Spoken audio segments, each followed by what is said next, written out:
All right, howdy. Howdy.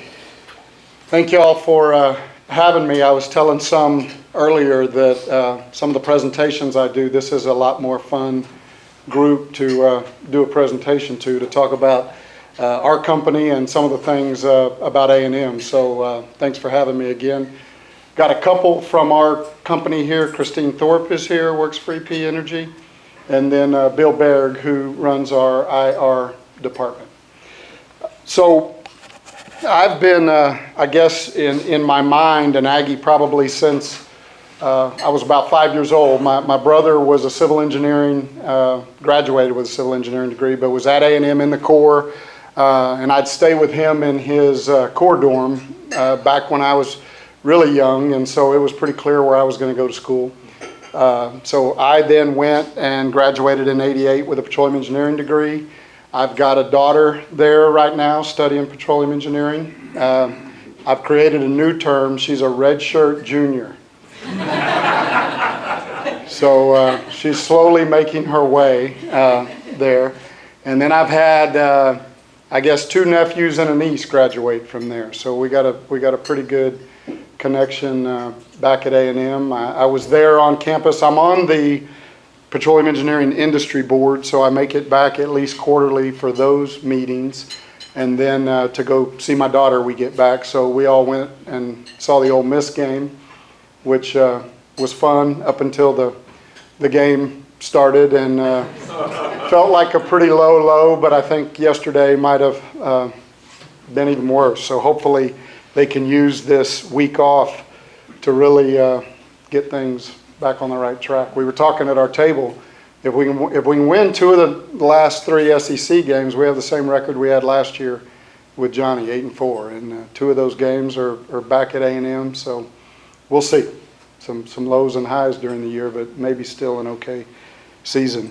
So the other thing, Dean mentioned to me that these presentations need to start off with a little bit of a A&M remembrance or something unique about your time at A&M.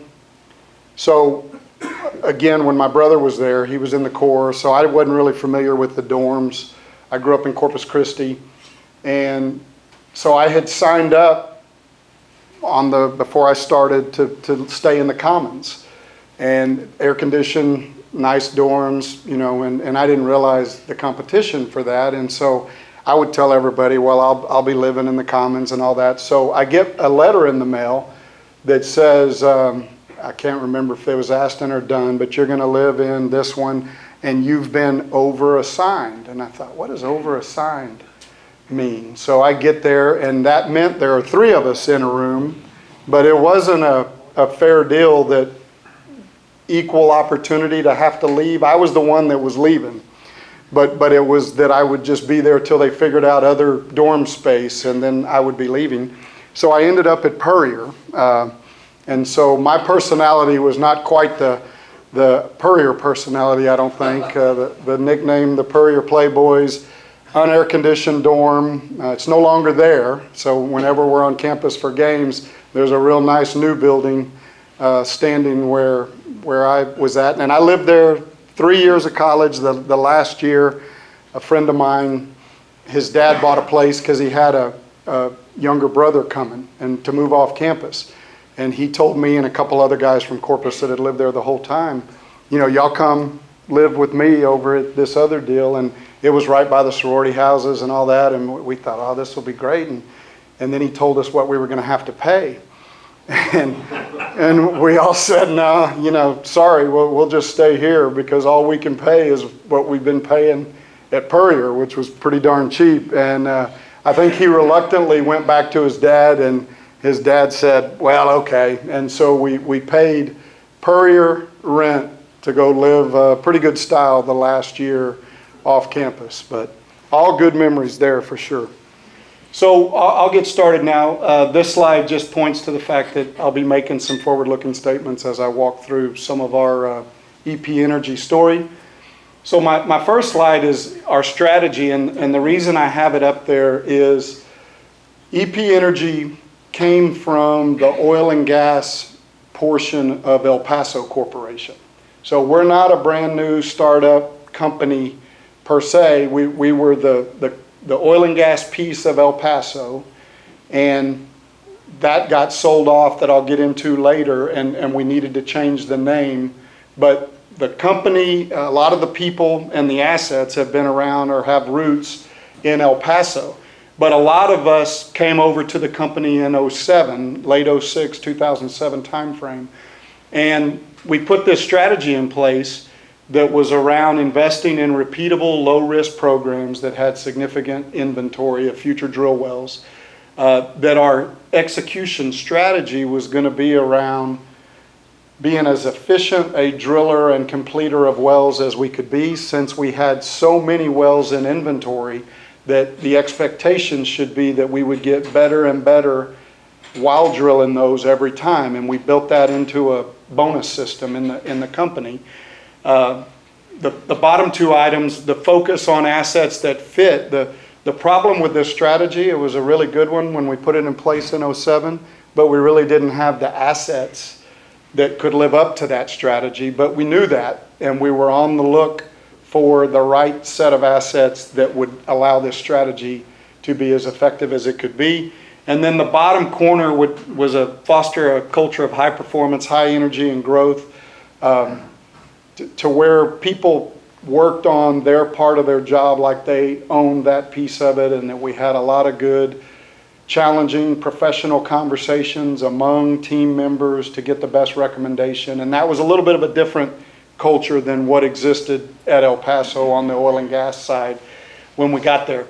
And so now over time we've become EP Energy, but when you look at that chart, the blue boxes are the assets that we have today, and that's an oil field called Altamont in Utah in the Uinta Basin, our Wolfcamp development in the Permian Basin, our Eagleford development in South Texas, and a Haynesville gas play in North Louisiana. The gray boxes are all of the assets that we had when we put that strategy together that were mainly natural gas assets. We were a natural gas company and didn't have great inventory. It wasn't as repeatable as we would like, and we weren't able to drive that execution culture as a result of that. And so in about a 2.5-year period, we've sold all of those gray boxes for about $1.8, $1.9 billion, and that's from 2012 to current. So we were able to pick some pretty good bumps where gas prices got a little bit better. A lot of the MLP companies out there were very interested in these low decline gas assets, so we got some pretty good proceeds from those. And then we put that capital along with others into developing these new assets that we brought to the table that we didn't have in 07 when we put that strategy together. We got into Wolfcamp and Eagleford. For Eagleford, we got in for under $1,000 an acre back in 08 and 09, and that's about a $7 billion asset value to us today. We got in early, we leased the land, and then kind of in parallel worked the technical side of it to put a development plan together. We, a couple years later, did the same thing in the Wolfcamp in the Southern Midland Basin. We went to the University Lands lease sale and bought about a 135,000 acre position for under $1,000 an acre. And that's about a $5 billion asset value to us right now. The Haynesville is an example of luck. We were a Cotton Valley player, a long-time legacy natural gas producer there, and we were holding Haynesville acreage with the production that we had from the Cotton Valley. And when the Haynesville took off, we did a great job. That was our first shale development. The Wolfcamp's a shale, the Eagleford's a shale, and the Haynesville is a shale, where we're drilling them horizontally, producing them with all the new completion approaches. And we did a great job there. It was back when gas prices were still pretty good. And then we quit drilling there in 2012 and moved all our capital to our oil plays, which was the Wolfcamp, the Eagleford, and this Altamont field in Utah, which is a tight oil sand, which is a vertical development. But up at the top, our average production in 2011 was 13% oil, and now through the second quarter of 14, we're 55% oil. There's another 15% natural gas liquids on top of that. So it's been an example of kind of coming up with the strategy that we all believed in that could work, finding the assets that were going to enable that strategy to work, and then our company did a great job of executing on both fronts. We were starting from scratch, developing new plays. At the same time, we were selling old plays. And after about 2.5 years, it's all pretty clear now. We have these blue boxes that we're doing all our capital to. We've invested a little over $5.5 billion since 2012 in these core developments for us, and we've cleaned up the rest of the asset picture where we're really just focused on those, and it's all we own now as we go forward. Here's a snapshot of our acreage position in those areas. The key point here is that when El Paso merged with Kinder Morgan, the pipeline company El Paso merged with Kinder Morgan, Kinder wanted the midstream assets and the downstream assets, but they weren't interested in the oil and gas assets. Our board said, you know, that's the company's all of those, you got to buy all of those. And so Kinder did a parallel process where we marketed the sale of the oil and gas assets with a simultaneous close on the closing of buying El Paso Corporation, and then they used those dollars to bridge their loan to buy El Paso. And so we were all part of selling the assets that we had just put together, but we really hadn't started the development of. And private equity bought it, which turned out to be a great thing for us because it kept the whole team together. They didn't have oil and gas professionals at their company, and so they needed our whole team. Most of the organization came over. And then that was in early 2012. And we did all the divesting and growing of assets. And then this year we IPO'd, went out on the road in a pretty tough market in January, and we sold 15% of the company. That represented about a 20-25% increase in value from what the private equity firm had bought us 2 years earlier, about 18 months earlier. And so that's how we're moving forward now. Our plan will be for the private equity ownership to find the right time for their investment to sell out of the ownership to where over time we become a fully independent public oil and gas company with a fully independent board. But some of our key metrics are that in the second quarter we made over 50,000 barrels of oil a day, close to 100,000 barrels of oil equivalent a day. Our cash flow essentially was $372 million in the second quarter. We've been running 12 and a half rigs in these 3 programs. We're not drilling in the Haynesville right now due to gas prices. And then we've completed close to 70 wells. So this slide points to the execution part of the strategy. We needed to get the right assets that were repeatable, but that's half the equation. The other half is this culture that we've made a lot of ground in the organization around. You got to get better on each one of these wells, and you got to find a way to motivate the organization that's how part of how they're getting compensated is we need to find ways to get more efficient, bring wells online quicker, drill them at lower cost, and then keep looking for ways in this shale development to figure out the best way to frack those horizontal shale wells. That's the part, if you think about where we're at in shale development in our industry, if you think of a baseball game, I'd say the completions are probably in the 2nd or 3rd inning right now. Figuring out how to the most effectively frack those wells. 2/3 of the cost on a horizontal shale development are in the completion. So a typical well may cost $7 million. Almost 5 of that is going to the completion.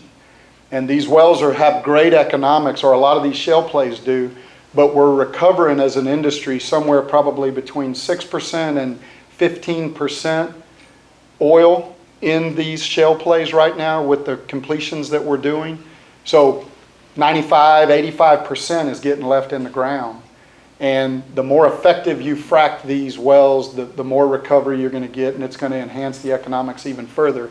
But that's a big part of our strategy too, where it's not about just cut costs. We may choose to spend more on those completions, but as long as it generates the returns and adds value, that's how we'll go about doing it.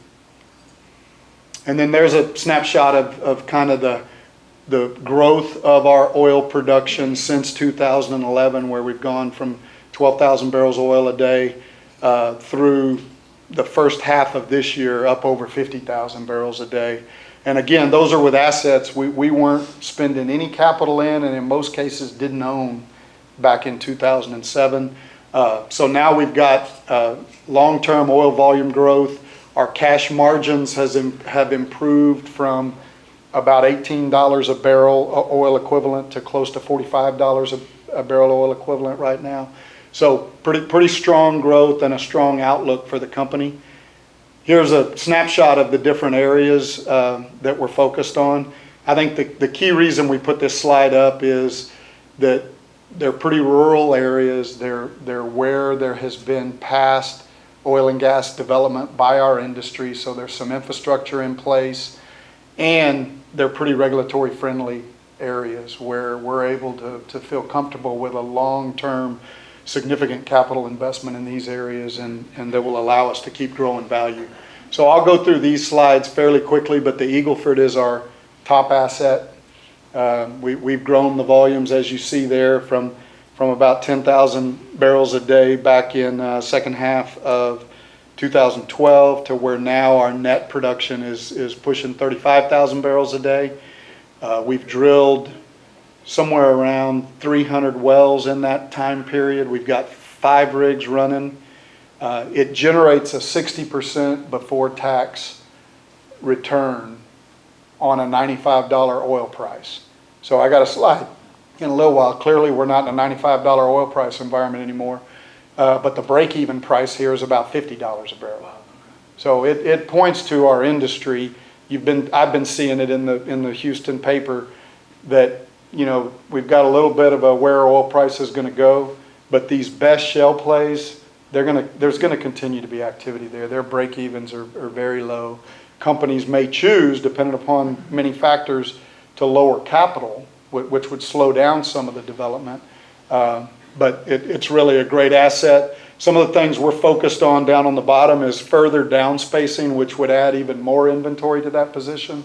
And that's the spacing that you go develop the field or the assets on. Right now we're doing it on 60-acre spacing, and we're testing even taking it down to 40-acre spacing, where again, you're trying to maximize the economics and the recovery per section out of oil out of the rock there, and finding the best spacing to do that. There's an example in yellow of our acreage position, which is about 80,000 acres in LaSalle County, and it just shows some well tests. So for example, you can see on there a lot of the wells have 30-day, IP30 is kind of the first 30-day average production from the wells, pushing 800, 900, 1,000 barrels a day for the first 30-day average, not the first 24 hours. And in our business, there's a lot of companies that report the first 24 hours, and there's some games that can be played there, but the first 30 days of production is a better indicator, I think. And so that position is really fantastic for us. So the Wolfcamp was the second oil shale development we got into, again in the southern Midland Basin. So we're lagging the Eagle Ford program by a couple years before we got going here. And you can see that the first 4 bars there, the second half of 12 through the first quarter of 13, was where we were using a similar approach. 1 rig, delineating the position, and trying to make sure our geologic parameters and engineering parameters, the way we had modeled it, were accurate before we started ramping up our development. And we're up to 4 rigs now. Our second quarter oil volumes were right at about 8,000 barrels a day. This asset is unique compared to Eagle Ford. It has right now about 35% before tax returns, but it's 3 horizontal intervals under the acreage position. Eagle Ford has 1 really good one. Wolfcamp has a Wolfcamp A, B, and a C interval, to where it's going to have triple the inventory. And it points to what's going on in the Midland area and the boom that's occurring out there. But for this audience, a little bit of a diversion from the details of the slide. That the acreage position there is on what we call the university land system. The more technically correct term is the University of Texas land system, but our CEO's an Aggie, I'm an Aggie, and we've kind of gotten pretty fluid with just calling it the University land system. But as y'all all know, revenues from the royalties there go to Texas A&M, a third of those, and the number I saw in a recent publication, the university land systems are going to generate over $1 billion of revenue in 2014. And so it points to just the explosion that's occurring there, and hopefully some opportunity for A&M as our share of those funds come over. But the activity's been great. The 4-county area that we focus in is Crockett, Reagan, Irion, and Upton County. And in that area, there's been over almost 1,600 horizontal wells drilled since '09 in that area. And we've drilled about 170, 180 so far. And then this is our Altamont field in the Uinta Basin. It's been our slow and steady growth. It's a legacy asset that we've had for a long time. It's vertical development. And instead of tight gas plays like a lot of us were used to for many years in our business, this is a tight oil play. So it fits our strategy. It's very low risk, but really good rates. These wells come on making between 400 and 500 barrels of oil a day. And they're cheaper than the shale horizontal developments. And so these have about a 40% before tax return. So all of our areas, attractive returns and very low break-even costs if we're going to be in an environment with lower oil prices. This chart points to kind of that IP30 progression in this field. The first 30-day average of the wells we're drilling. In 2012, it was 380 barrels a day. And then through the first half of 14, we're almost at 600 barrels a day. So doing the same approach around optimizing completions and causing our organization to be incentivized around how do we make these wells better and better, both from a drilling and a cost standpoint, and how we complete them so that we get higher rates and higher reserves out of the well. And then the Haynesville is just a nice gas option for us when the day comes that gas prices bump up. So luckily it's held by production. It'll be a while before we start drilling here again. But what the map shows is the peak month. So the top 30-day average from Haynesville producers across the play, and the more than 10,000 MCF a day area is the red dots, and our acreage position is in yellow there, and it's kind of right on top of the sweetest spot of that Haynesville development.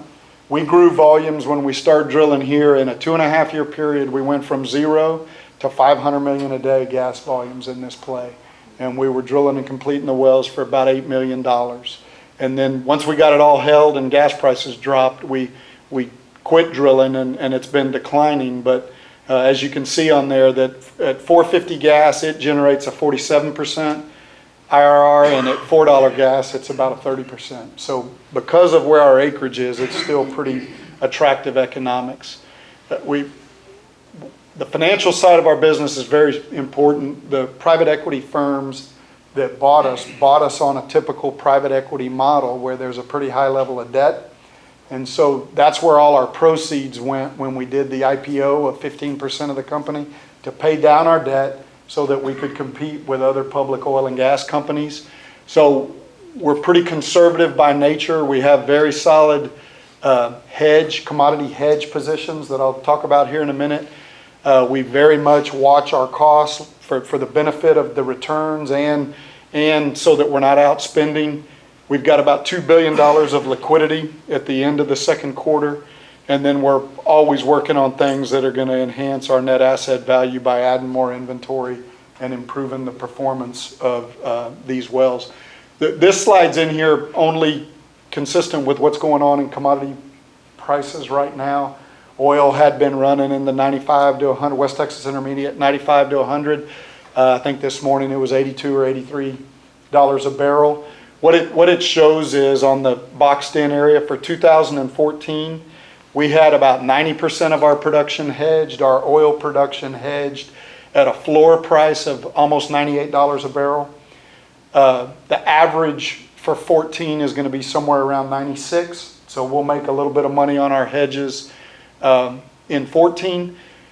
Due to, again, we got to watch our balance sheet, and we're pretty conservative by nature. We had already entered into hedges in 15, where we've essentially, if you base it on this year's oil volumes, we're 100% hedged for next year at $91 floor. And so if prices do go to 82, 83, 85, $80 a barrel, we'll be realizing $92 a barrel. And then we've hedged close to 80% in 2016 at a little lower than that, $90.60. So we feel like we'll be differential to our competitors if this is a short downturn in oil prices, because we'll still be realizing $90 oil prices. And that's our view right now. I mean, we'll continue to watch what's going on with oil prices, but we think it's a shorter rather than a longer outlook, but we'll see. And then natural gas is on there too. We're heavily hedged on gas prices, 100% in 14 and 90% in 15 at about 426 an M, and then not as much in 16 because of kind of an outlook that potentially some of the exporting of natural gas starts to occur in late 16, and there might be an opportunity for gas prices to move a little bit. And then we're spending about $2 billion this year. That's been what our capital program has been close to, between $1.5 and $2 billion since 2011. To my point earlier, well, the drilling and completions on the chart on the left, 88% is going there. The point we're making there is most of our capital is going to the drill bit. So it's getting activities done. About 9% is going to facilities to produce those wells, and lease and seismic to continue to further our technical understanding. On the right side is where our capital allocation is going, where $1 billion of our $2 billion is going to our Eagle Ford development, and we're drilling around 130 wells and completing 130 wells. Wolfcamp's getting a little over a third, and then our Utah Altamont field is getting about 14%. But on average, that program's delivering a before-tax 50% return, and again, that's on the $90 oil and a $4.50 gas price. So prices are a little lower than that, but still really healthy returns from our capital program. And then the final slide is just kind of the main things that we're focused on as we continue to have our execution be a major part of our strategy, where we'll continue to grow oil due to the fact that it's still the better commodity price for us. We'll probably stay, so far we've been at a $2 billion capital program, continuing to look for operational efficiencies both on the capital and the lease operating expense side of our business. And then the new enhancements that could occur is the downspacing in Eagle Ford that I mentioned. Wolfcamp A is the third horizontal portion of the Wolfcamp that we're just now starting to drill the wells in. We're drilling even 80-acre spacing on the Altamont field, where we're getting tighter and tighter spacing there, which will add inventory. And then we're continuing to look for acquisition candidates, and consistent with our strategy, although we don't have much else to sell, if it makes sense for us to divest of something, we'll do it like we had done over the last couple years. So appreciate the opportunity to talk. If anybody has any questions, happy to answer them. Yes. Think about Saudi Arabia, OPEC. I've read things that Saudi needs $90 oil to just meet all their social. Yeah, how to run their country. Yep. OPEC is letting keep production up, pushing prices down. Some analysts thinking they're trying to put some of the frackers on the sidelines. What do y'all look at that? So we've been talking about that pretty regularly over the last month, and I guess Saudi Arabia and OPEC have talked about that they could live with $80 oil for the next year or two. I think it flies a little bit in the face of the revenues they need for some of their social programs. But I'm not sure what the political agenda could be there, because I think that price hurts Russia significantly. I think they're already being impacted by a lack of frac equipment right now, tied to some of the sanctions that are in place. And so not sure what the overall logic is. There's many things that could be going around about OPEC taking that stance. Their break-evens are clearly way lower than that, but not to keep the social programs going and the people in their country still getting the same amount of benefits that they get in a $100 price environment. So again, that part of our view of it being short-term is more tied to oil being a global commodity, whereas gas was mainly a domestic. We kind of did the same things to ourselves in our industry with advancing these shale plays and doing so well that we created an oversupply, just like we did in the gas side of the business, where we've done that on the oil side. I think the projections are that by another year and a half or so, we will be, U.S. will equal Saudi Arabia on our oil production, which is phenomenal versus 5 years ago, 10 years ago, 3 years ago. We're at levels that are equal to where our country, on our oil production, where our country was at back in like 1979 right now. So pretty phenomenal growth, a lot of high-tech stuff from our industry to do that, but it's created an oversupply, which hopefully all the political aspect of that should create an economic advantage for our country for years to come, that hopefully we can find a way to make that advantage be there as we work it through Washington and all the different groups there. I mean, our industry's done a better job of educating Washington around the jobs we're providing, the revenues we're generating, what that means to economic security, but hopefully that plays out well for the country. Yep. Can you talk a little bit about, I guess, who you recruit, especially out of A&M, to come in either through internship programs, and just how that process works? So we're an active recruiter at A&M. We go to other schools too.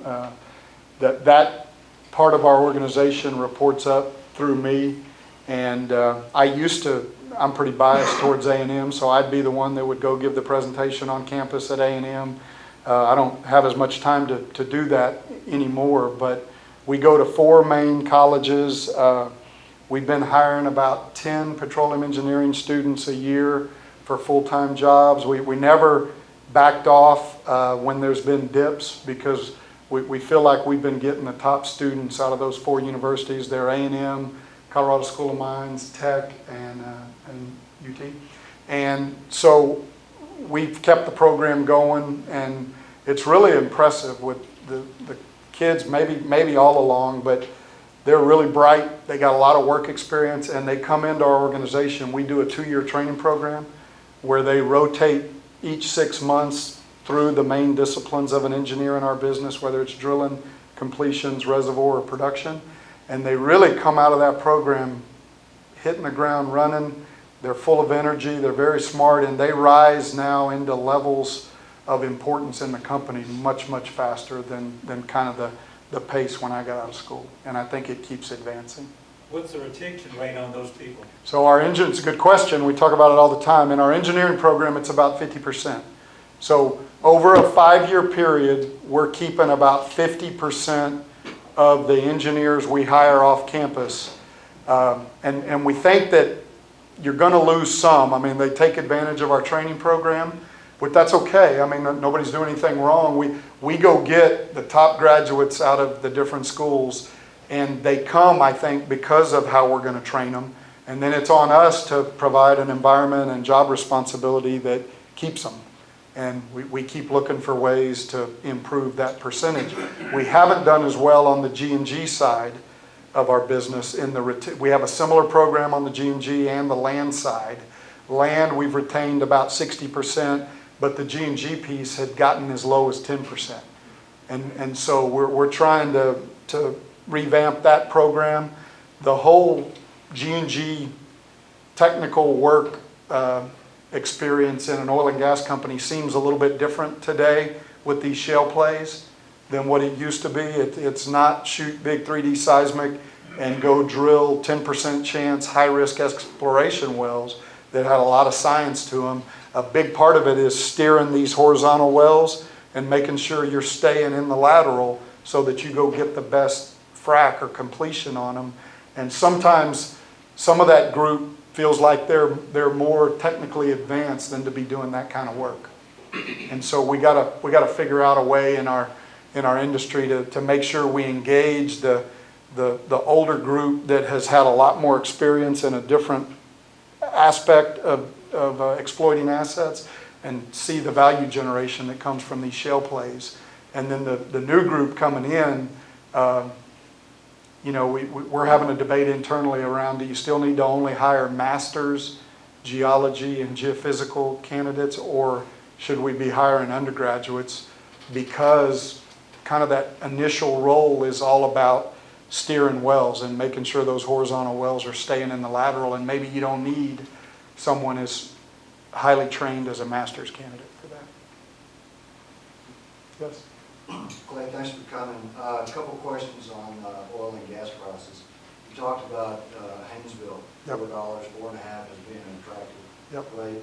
Would you consider it below that as sub-economical, or Nah. or is it a case of we can make money in those areas, but oil is so much more attractive right now? Yeah, that's exactly right. Our strategy doesn't say oil or gas. It's about repeatable inventory that's low risk, and then our capital allocation is tied to where we get the best returns. And so the break even for our Haynesville position is like a 325. So we could be generating nice returns right now at $4, but because it's all held, we're holding it with a view that gas prices are going to improve and we can generate greater returns than that. Would you consider that as typical for Haynesville, or do you think the other operators are? I think if you're in the sweet spot Yeah. of Haynesville, that's typical. But I think in all of these plays now, you hear in the different presentations and in some of the research analyst conversation about, are you in the best neighborhood in these plays, or are you outside of the best neighborhood? And it really matters to be in the really good acreage position in some of these plays. And that's how our Eagle Ford down in LaSalle is a really high quality position, and that matters a lot. So the same thing on the oil side. You talked about even $50, I think Yep. that's one of those thresholds. Is there a number out there you think that would occur in terms of the commodity price that you think you start seeing a lot of rigs shutting down? Yeah. Not just in Eagle Ford, but Right, in, right. in other areas? I think in industry, people should watch these upcoming earnings calls, because I think not everybody's in the best part of the plays. And I think you could hear some companies already talking about lowering their capital. So I don't know where we would slow down. Our current view is that with the hedge position we have, coupled with the view that longer term, that short term is what we think this is more, that we're fine. But we haven't gone through our board process to approve out-year capital, and we haven't guided on any of that yet. But I think it'll be telling for the whole industry right now. I mean, people talk about the Bakken and the Eagle Ford and the Wolfcamp as three really good oil shale plays, and I think where you're positioned in those plays really matters too, as to when you start feeling uncomfortable with where oil prices are at, and then coupling that with your balance sheet. Yes? Clay, you mentioned $50 break-even oil for the Eagle Ford? Eagle Ford. If you go to the oil sands, what's the break-even there? It's a lot higher than that. I'd say it's $70 to $80 a barrel. So that's where I think that this is going to start to have an impact. And, service companies, it's right on the cusp in that conversation of, are service companies costs going to go up, or, this price downturn, how much influence will there be to soften that increase, even though areas are pretty active? And we have a pretty active debate going on in our shop right now around that. What do you project on the pipeline, On the pipeline in regard, the political? Ah. the big pipeline. Oh. Yeah. Keystone? Yeah. So it's interesting. We talk about it a lot. I think there's a view that it may not be great for Gulf Coast prices if it were to get approved. I think that the general view is that over time it will get approved. But some conversation that maybe if it actually went to the West Coast, that might be better for everybody's view of prices around the continent. But I think it'll ultimately get approved. That's our view. Yes? I heard there's been some issues getting oil from, especially West Texas, maybe not necessarily in Wolfcamp, just getting it out because of, I guess, lack of infrastructure. Have y'all had any issues with that? Yeah, it's been why the mid-Cush differential has gotten really wide is the problem you're talking about. If you are on the east side of Midland, you got a better opportunity, and we've got a physical line where we connect to some new pipeline infrastructure that just now came online where you can get it out of there better. If you're on the west side of Midland, it's more bottlenecked. And so the view is infrastructure is going to come in place throughout the rest of 14 and 15 that's going to shrink that differential, but it's going to take a little bit of time.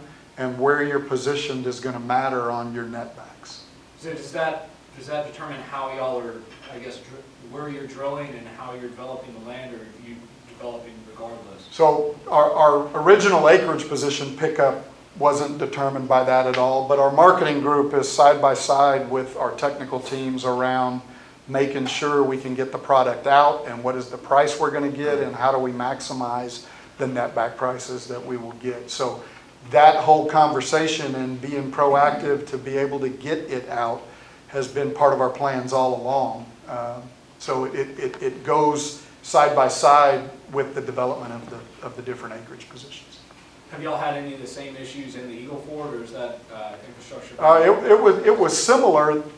It was in a part of South Texas where there was a lot of past development, but not a lot of infrastructure in that area. And there was a lot of midstream activity that occurred to get the infrastructure in place. An example of that is we put in a gathering system that had a blending capability to where we could blend the lower gravity crudes on that map I showed on the northern part of our acreage with the higher gravity crudes on the southern, and end up with between a 43 and a 45 degree API gravity, which allows our oil to get priced with no deducts. Whereas you hear a lot of the Eagle Ford players that have a lot of condensate, they have 50, 55, and 60 degree API gravity. They're making a bunch of oil, but they don't get the same pricing as if you're between 43 and 45. So part of that planning was for us to put some infrastructure in place that enabled us to continue to sell that premium gravity, even though we have a little bit of a range across our acreage position. By blending it, we stay at the best pricing we could get there. Yep. So Clay, some of the issues out there in the public arena, things like gas flaring, rail cars, water, solid waste, some of those things. What kind of comes to the forefront for you guys, or from your perspective, as some of the bigger issues or challenges out there? So I think the flaring issue as it relates to the EPA and further regulation is a significant one for our industry.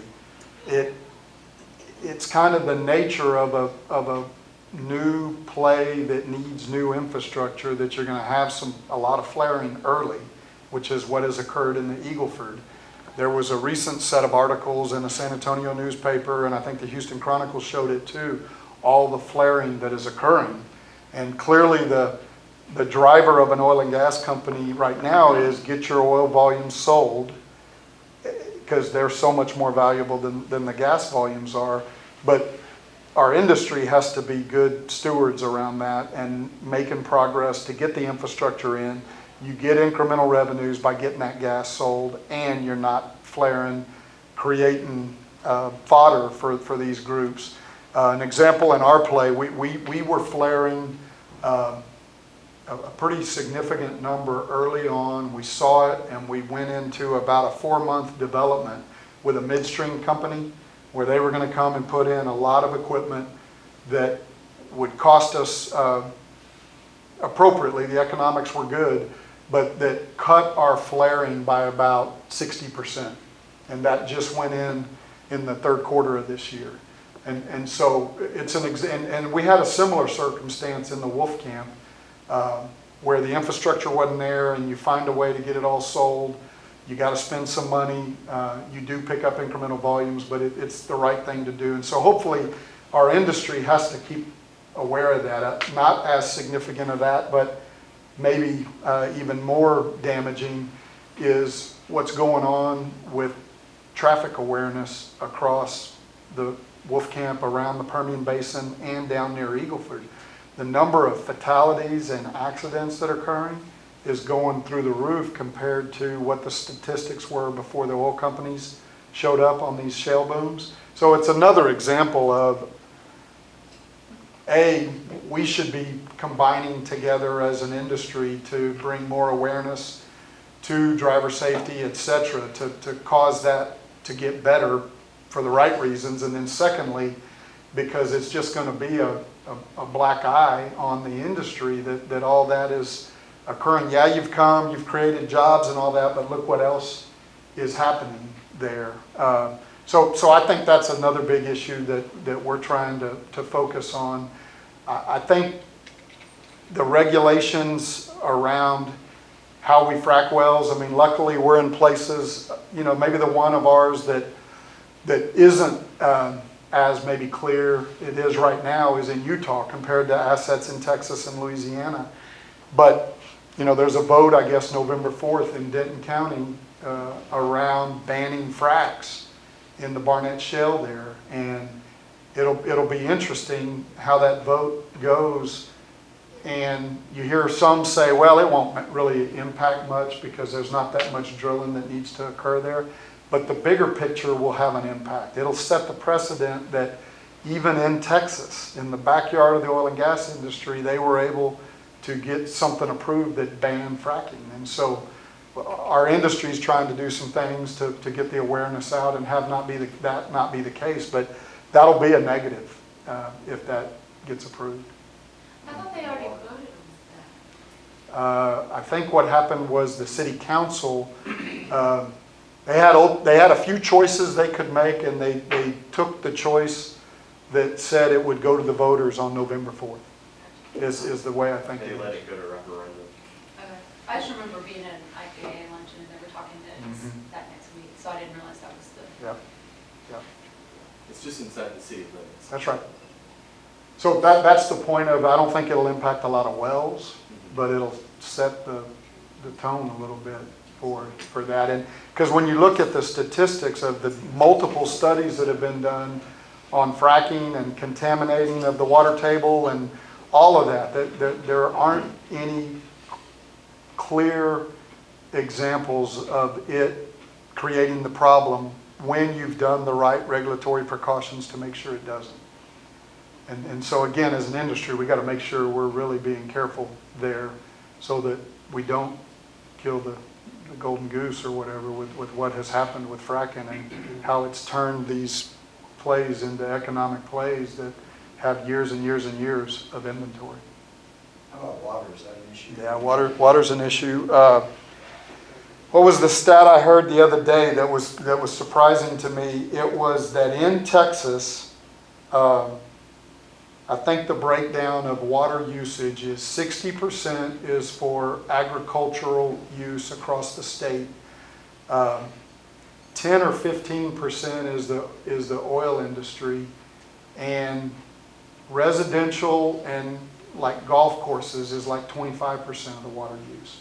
So our industry doesn't use as much water as it gets portrayed. These fracks use a lot of water.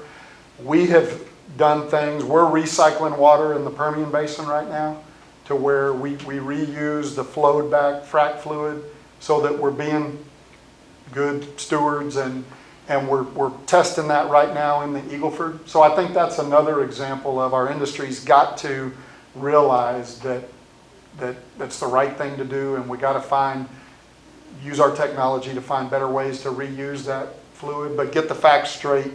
It seems like Wolfcamp is tougher around the available water compared to Eagleford. Eagleford hasn't been a problem. Some parts of the Wolfcamp, it's tougher to get the water than not. Our industry's done a pretty cool job of the planning of it all, where if you fly over it, it looks like these huge swimming pools.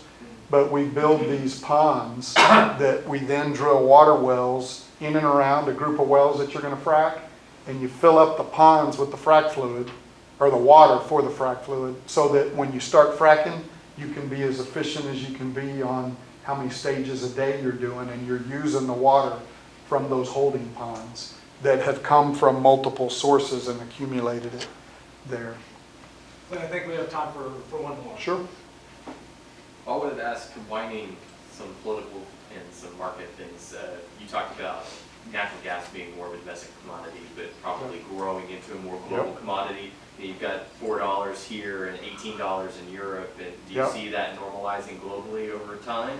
I think it's an opportunity, and you know, the whole oversupply here happened earlier with gas and oil. The political conversation around LNG exports has more legs under it, and some terminals have gotten approved, and there seems to be less of a uproar about exporting gas than there is about exporting oil. So we think there will be an opportunity for gas to be able to meet some demand outside of the U.S. that will elevate some pricing and create an economic opportunity. And that was kind of part of the conversation around whether it's 16, 17, where maybe you begin to see the demand pick up because of other avenues for gas. But I mean, if you look at the gas production curve domestically, with what's going on in the Marcellus and in the Utica, I mean, it's unbelievable the way gas is growing. The pricing that they're getting in Marcellus right now, I think, is in some cases the net back's $1.30, $1.50. You know, I don't know if that causes a little bit of a slowdown, but I think there's a lot of wells either ready to be completed or are completed, waiting on infrastructure there still that's going to show a lot of gas growth. And then all these oil plays have an associated gas component that's adding to the conversation too. So there's a lot of gas out there. But I think an opportunity. In general, I would say it's the range is maybe $4 to $5, which not $6 or $7, but if you can push towards the $5, pretty economically attractive. And Okay. again, I thank you for coming out. I know we all really appreciate it. I hope everyone can come join us next week for Casey Fleming from Black Ops. And unless there are any other announcements, we'll be adjourned until next week. Thank you all. Thank you.